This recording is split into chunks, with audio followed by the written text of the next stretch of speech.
আগুন লাগিয়ে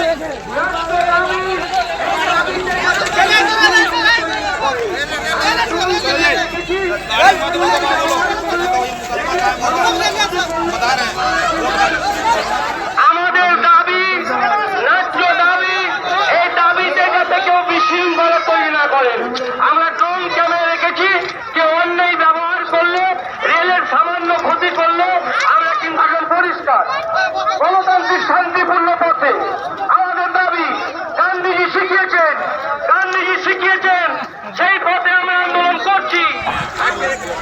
কোনো কিছু সুরাহা হওয়ার পক্ষে আমরা আলোচনা করতে 100 বার রাজি আছি।